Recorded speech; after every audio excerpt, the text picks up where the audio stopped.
Before we begin, I just want to double down that I am well within my rights, Toei, of fair use on me showing this trailer of Dragon Ball AI, basically Dragon Ball Super 2 with AI made by Sora. That is what this is. This is fake. This is fake, but I am using this as a narrative review, journalistic point of view to show you guys what the next level of AI kind of looks like here. You guys who are OGs to the channel know for a fact that I've been covering AI for Dragon Ball specifically for the last 5 years, since AI videos and movies first started coming out for Dragon Ball, like hyper realistic Dragon Ball or whatever, Disney style Dragon Ball. Like, I've been reviewing what I can see. This is probably the most realistic Dragon Ball AI video that I've ever seen. And there are a lot of issues with it, to be honest. There are a lot of issues with the way the video is made. But first, let me show you the video, and then you guys can see for yourself exactly what I'm talking about.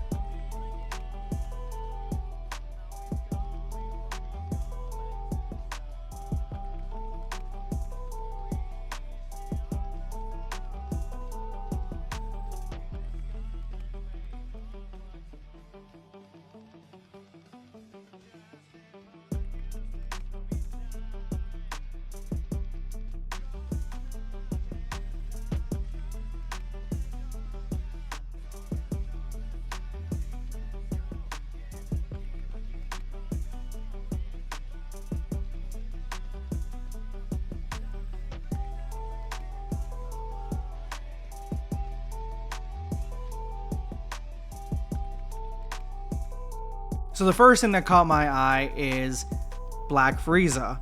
This is probably the best looking Black Frieza that I've ever seen. He looks phenomenal, and I do not say that lightly. He looks like he was created officially from Toei. And of course, probably the AI took some fragments from Golden Frieza, colored it silver and black to look like Black Frieza, but it looks really cool. I'm not gonna lie. Now, he doesn't do anything really, and then we get little images of our characters that kind of look like they just came from the anime, except for the outfit that Bulma is wearing. Then we see Trunks with a sword and Jiren. We see Vegeta dressed as the God of Destruction, and Goku kind of like, yep, this is us. We see like a half-finished Vegeta with armor that looks like half Saiyan armor from like the Saiyan saga, and then just regular battle armor. We see Jiren and Trunks. It says Dragon Ball Super 2. We get another shot of Black Frieza that looks a lot worse than the original one that we got. So like, you know what I'm saying? Like, the AI is cooking, but it is also burning a lot of the ingredients, because we're getting like over and over again shots that look fantastic in my opinion, and then some shots that even look like Dragon Ball heroes, but then we're getting like some like complete and utter nightmare fuel. And there have been a lot of Sora animations that are Dragon Ball related that have come out in the last month that I haven't even tried to like review or anything like that, because of the fact that like I mean they're small and there's not much to go on, and there's so many of them because this is before Toei really went at Sora for using their stuff. But I mean, this one to me was like the best looking one, and even then it still looks kind of hideous. I mean, again, there are some shots that are cooking, but there are way more shots where they're not. And that is the double-edged sword you get with this. This is made obviously for fun.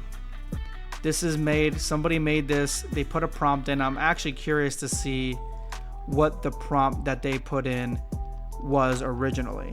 Because I mean, even with all its flaws, it looks pretty good. I'm not gonna lie. It fits Dragon Ball Super. It doesn't look like Dragon Ball Super Broly at all. It looks like Dragon Ball Super.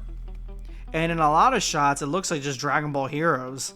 Because it just looks like the janky animation that you get from a lot of these places. And some of the animation just looks even worse. Because obviously it's not real. And that's the thing with this, is that I've reviewed so many of these AI projects for Dragon Ball. And I've talked about my thoughts on them. And I give you the pros and the cons. Obviously, the biggest con is this is absolutely 110% theft of Dragon Ball IP, obviously. That's the worst part. And more than likely, there's going to be a lot of rules and regulations and things like that that are come out. They're going to come out to stop things like this. But ultimately, like, I can't deny that it looks passable, you know? It just looks like it could be real. And that's insane to think about, because AI is just getting stronger. Sora is just the first. Sora is, and it's not even public yet. Sora, you have to have a code to get in there and write your prompts. To me, this is the strongest and the best out of all the animation, AI animation programs, because it makes everything so faithfully to what the original. I mean, I talked in my other channel about South Park AI, how good it is. Like, this is to that extent. But ultimately, where does this fit into the future of creativity and humanity? Because when you're just using AI to steal things from other things to create your own thing, I mean, anybody can create their own story then. Anybody can become a fan fiction animator, really, at a certain level, at a certain point. But at the same time, I could see studios who do have copyright for these IPs, who do have access to these IPs, they could use the AI to create animations way faster with way more complexity, giving their animators a little bit of a break so they're not burying them into the ground. And that would probably be the best use of it, I think, in the future, where it's like, I would say the most ethical. But ultimately, it looks all right. I give it a 6, slightly above average, 6 out of 10. Better than any of the other ones that I've seen, to be honest with you. And I mean, the bar isn't very high. It really isn't. It's not that high. But I mean, shit. Yeah, what do you guys think? I'm curious to know. I'm curious to know your thoughts on this. Are you pro AI? Are you against AI? I know a lot of people are against AI because of how shitty it looks a lot of the time, and that it's basically theft. But at the same time, you can't deny that without regulations and how powerful this is getting, this is the inevitability of creation. Like, I can literally, as somebody that does not have means to put toward a fan manga, I don't have means to put toward a fan animation. I personally cannot draw an entire manga on my own in a fast time. I can do it in a very short time, a very long time. I mean, years maybe, but not a very fast time. I can't animate worth for shit. I can't do anything with even the way that Devil Artemis does it, right? So this tool grants me the power. I'm not saying I'm using it. I'm just saying, like, somebody like me or somebody like you, it grants you the power to just press the button and watch your own stories kind of come to life. But at what cost? You know what I'm saying? Because it does hurt a lot of people who are actual animators, who actually create things, who actually draw art and do things for a living. And it does take away the incentive to be creative on your own. So it's scary, guys. It is very scary. Subscribe for more content.